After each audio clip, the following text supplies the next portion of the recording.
अच्छा आई है सावन के पावन महीना में प्राग फिल्म बैनर तले हमार सावन के पहला शिव भजन जा रहा बा।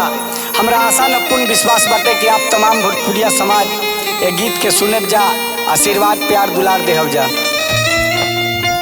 गले मुंड माला राउर, गले मुंड माला राउर, बैल के सवारी, गले मुंड माला राउर, बैल के सवारी। तो दुआरी रौरयनी हे भोले भंडारी, दुआरी रौरयनी हे भोले भंडारी।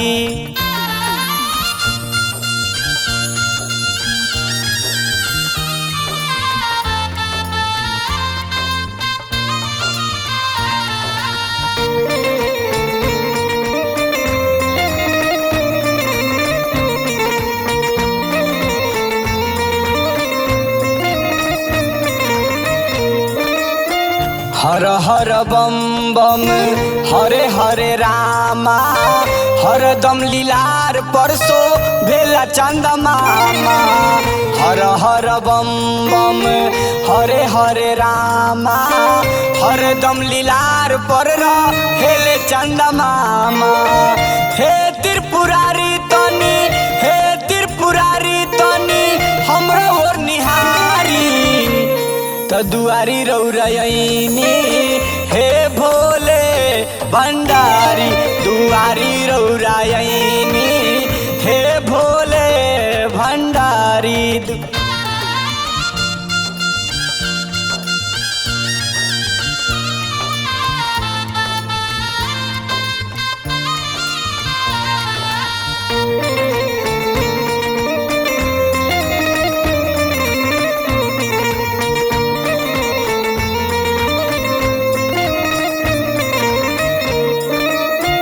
गरवा में शोभे रौरा नगावा के माला, हाथे त्रिशूल डारे मिर्गा के छाला।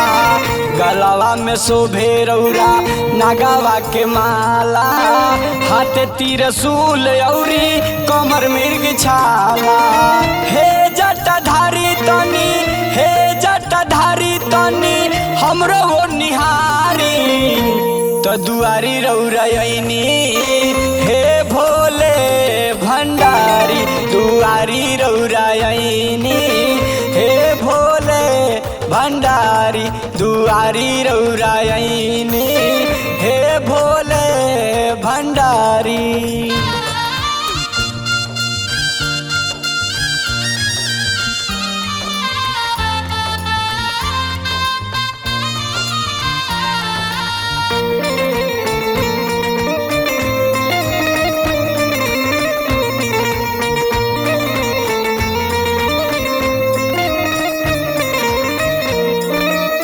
रौरे उमेद हम बानी हो बाबा, ना तगवार होई कमलेश में काबा।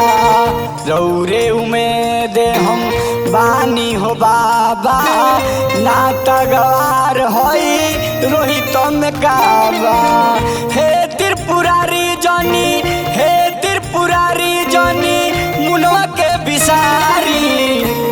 तो दुआरी रौरयनी हे भोले भंडारी, दुआरी रौरयनी हे भोले भंडारी, दुआरी रौरयनी हे भोले